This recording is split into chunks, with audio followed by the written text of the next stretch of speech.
Friends, good morning. तो friends, मैं फिर से आपका स्वागत करता हूं अपने चैनल पर, जिसका नाम है लीगल विगल। तो फ्रेंड्स, जैसा कि हम डिस्कस कर रहे हैं इस चैनल में लॉ के बारे में, तो जो लॉ है वो ह्यूमन नेचर को देख के बना है। आज जो हम सेक्शन डिस्कस करेंगे वो है सेक्शन 82 BNS, सेक्शन 82 भारतीय न्याय संहिता का, एंड सेक्शन 494 IPC का था। तो फ्रेंड्स, जैसा कि ह्यूमन नेचर होता है, जैसे आपकी आत्मा की आवाज़ आती है अंदर से कि जो मैं कर रहा हूँ वो गलत है या ठीक है, तो वो उसी के बेस पर जो है वो लॉ बना हुआ है। अब जो हमारा आज का टॉपिक है तो वो है marrying again during life time of husband और वाइफ। और फ्रेंड्स, जैसा कि आप खुद सोच रहे होंगे या खुद जानते हैं, खुद समझ पा रहे हैं, तो जब आपकी शादी हुई है तो दूसरी शादी करना आपको आपकी आत्मा ही आवाज़ नहीं देगी अंदर से, वो बोलेगी कि ये गलत है, आपको नहीं करना चाहिए। लेकिन इंसान जो है फिर भी नहीं मानता है ऐसी चीज़ों से, ऐसे गलत काम को, क्योंकि उसकी तरफ ज़्यादा अट्रैक्टिव होता है। तो इसलिए जो है वो लॉ बना हुआ है उसको रोकने के लिए, क्योंकि आदमी हमेशा गलत की तरफ अट्रैक्ट होता है। इंसान जो है वो गलत कार्य की तरफ ज़्यादा अट्रैक्ट होता है अच्छे कार्यों की तुलना में। तो उसको रोकने के लिए ही जो समाज में जो माहौल है वो खराब ना हो, इसीलिए लॉ बना है। तो बेसिक सी कॉन्सेप्ट लॉ की यही है कि जो आपको लगता है कि गलत है वो ऑफेंस है। आपकी अंदर से आत्मा की आवाज़ आ जाती है कि जो मैं कर रहा हूँ वो गलत है, वो गलत है तो ऑफेंस है। तो आज का जो हमारा टॉपिक है बड़ा भारी सिंपल है, बिल्कुल सिंपल है। Section 82 BNS and 494 IPC, marrying again during life time of husband और वाइफ। तो सेक्शन क्या कहता है? whoever having a husband or wife living marriage in any case in which such marriage is void by reason of its taking place during the lifetime of such husband or wife shall be punished with the imprisonment of either description for a term which may extend to 7 years and shall also be liable to fine. So friend, this section says that when your husband is alive or wife is alive, then during their lifetime, if you solemnized another marriage and that marriage is valid, then you are liable to punishment for 7 years, which may extend to 7 years, up to 7 years, and shall also be liable to fine. Now friends, what are the ingredients and essentials of this section? First is person was already married with some person. तो जो first ingredients है वो कहता है कि जो आदमी है या औरत है, जो इंसान है, पर्सन है, वो पहले से ही मैरिड होना चाहिए। और दूसरा जो इंग्रेडिएंट है वो बोलता है कि marriage with such person was valid. और एक तो वो पहले से ही मैरिड है, और जहाँ उसकी पहले ही शादी हो रखी है वो शादी कानूनी तौर पर भी वैलिड होनी चाहिए। ऐसा नहीं कि वॉइडेबल है या वॉइड है वो मैरिज, तब ये ऑफेंस अट्रैक्ट नहीं होता है। और जो थर्ड इंग्रेडिएंट्स है, एसेंशियल है, वो कहता है कि द पर्सन हुम ही और she has married is still alive. और जो जिसके साथ उसने शादी कर रखी है, पहले से उसकी शादी हुई है, वो पर्सन जो है वो जीवित भी होना चाहिए उस टाइम तक जब वो दूसरी शादी कर रहा है। और जो थर्ड कंडीशन है वो है एसेंशियल है, the accused has married another person. यानी जो उसकी पहले की मैरिज है वो अभी उसकी वाइफ और हस्बैंड जो भी है वो अलाइव है और मैरिज वैलिड है, और उसी के दौरान जो है उसने सेकंड मैरिज कर ली है।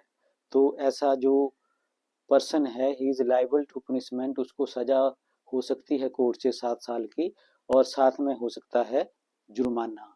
तो ये 4 इंग्रेडिएंट्स थे इसके, ये मैंने डिस्कस कर लिए हैं। आइए अब डिस्कस करते हैं एक्सेप्शन, कि आप दूसरी शादी कर सकते हैं लेकिन कब कर सकते हैं। तो जो फर्स्ट पहले आइए सेक्शन की लैंग्वेज देख लेते हैं। एक्सेप्शन क्या कहता है? एक्सेप्शन है, this sub section does not extend to any person whose marriage with such husband or wife has been declared void by a court of competent jurisdiction, nor to any person who contracts a marriage during the life of a former husband or wife, if such a husband or wife at the time of the subsequent marriage shall have been continually absent from such person for the space of 7 years, and shall not have been heard or by such person as being alive within that time, provided the person contracting such subsequent marriage shall, before such marriage take place, inform the person with whom such marriage is contracted of the real state of facts so far as the same are within his or her knowledge। तो friends, जो exception है वो कहता है कि ये marriage जो है वो वैलिड हो सकती है, and husband is not liable और wife is not liable to punishment if they solemnize second marriage on the basis that their first marriage with whom they have already married is void in the eyes of law and not valid in the eyes of law। यानी जो पहले वाली जो उनकी शादी है हो रखी है वो जो है वो कानूनी तौर पे वैध नहीं है, वैलिड नहीं है और वॉइडेबल है, वॉइड है, यानी उसकी कानून की नज़र में कोई मान्यता नहीं है, तब भी आदमी या औरत जो भी है पर्सन वो दूसरी शादी कर सकता है और वो वैलिड है। एंड सब सेक्शन जो इसका है वो उस पर अप्लाई नहीं होता है, यानी वो सजा के लिए हकदार नहीं है। लेकिन अगर पहले वाली मैरिज वैलिड है तब तो वो सजा का हकदार है, वो 7 साल की है। और जो दूसरा एक्सेप्शन है वो कहता है continuously absent for the space of 7 years, यानी जिस पर्सन का जो स्पाउस है, चाहे वो हस्बैंड है चाहे वाइफ है, वो 7 सालों तक उससे अब्सेंट है, यानी उसके साथ नहीं रहता है, ना ही उसने उसके बारे में कुछ सुना है, ना ही उसको उसके बारे में कुछ पता है कि कहाँ है, और ना ही ऐसे आदमी जिनके पास वो होना चाहिए उन्होंने 7 साल तक उसके बारे में कोई खबर सुनी है, ना उनको पता है कि कहाँ गया है, कहाँ है, कोई पता नहीं है, यानी 7 सालों से बिल्कुल लापता है।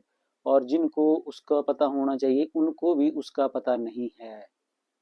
तो वैसा जो आदमी है वो दूसरी शादी कर सकता है, बिना तलाक दिए हुए उस आदमी को दूसरी शादी कर सकता है।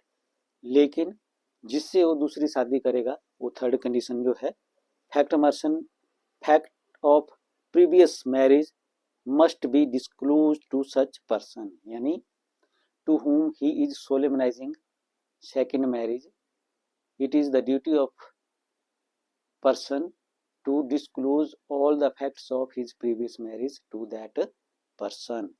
यानी जिससे वो शादी कर रहा है उसकी ड्यूटी बनती है कि उसको वो सारे फैक्ट्स, सारे तथ्य बता दें कि उसकी पहले से शादी हो रखी है और जो उसका हस्बैंड है या वाइफ है या स्पाउस है वो पिछले 7 सालों से गायब है और किसी ने भी उसके बारे में 7 साल तक कुछ नहीं सुना है, ना किसी को पता है, तो वो सेकंड मैरिज कर सकता है और वो वैलिड है। लेकिन अब ये जो सब सेक्शन 2 है, सेक्शन 82 का, ये क्या कहता है? Whoever commits the offence under subsection 1 having concealed from the person with whom the subsequent marriage is contracted the fact of the former marriage shall be punished with imprisonment of either description for a term which may extend to 10 years and shall also be liable to fine। और जो ऐसा facts अपने छुपाता है कि उसकी पहले marriage हुई है और उसका हस्बैंड या वाइफ या स्पाउस जो है वो 7 सालों से किसी ने नहीं उसके बारे में सुना है, ना ही उसको पता है, अगर ये तथ्य वो जिससे मैरिज कर रहा है उससे छुपाता है तो और मैरिज कर लेता है तो उसको जो है 10 साल तक की सजा हो सकती है इसमें। तो ये कहता है ये सेक्शन। तो दोस्तों फ्रेंड्स अब देखते हैं सेक्शन का क्लासिफिकेशन क्या है। क्लासिफिकेशन में ये कहता है कि ये जो ऑफेंस है ये नॉन कॉग्निजेबल है, यानी पुलिस इसमें कुछ नहीं कर सकती है विदाउट ऑर्डर ऑफ मैजिस्ट्रेट, और बेलेबल है, यानी आपकी जो जमानत है या जो पर्सन अक्यूज्ड है उसकी जमानत थाने में ही हो जाएगी, बेलेबल ऑफेंस है।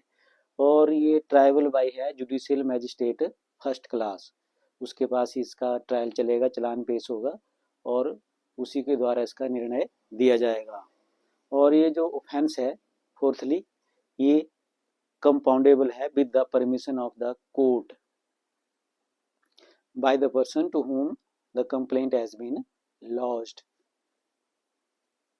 तो ये कंपाउंडेबल भी है। क्लासिफिकेशन में 4 इंग्रेडिएंट होते हैं, 4 ही तरह का क्लासिफिकेशन होता है, एक नॉन कॉग्निजेबल और कॉग्निजेबल, एक बेलेबल नॉन बेलेबल, और एक by whom court the offence is tribal and whether it is compoundable और नॉट कंपाउंडेबल।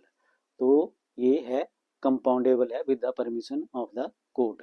तो फ्रेंड्स आज के हमारे ब्लॉग्स में इतना ही था, तो देखते रहिए मेरे ब्लॉग और share subscribe more and like more and more my blogs and subscribe my channel. तो फ्रेंड्स अगर आपकी फिर भी कोई क्वेरी या कोई क्वेश्चन है रिगार्डिंग दिस सेक्शन या any other topic which I have discussed with you earlier, then you can ask me in comment section, and always feel free to ask any question from me regarding law or on any topic of law। तो ठीक है friends, मिलते हैं next blog में। Till then good bye.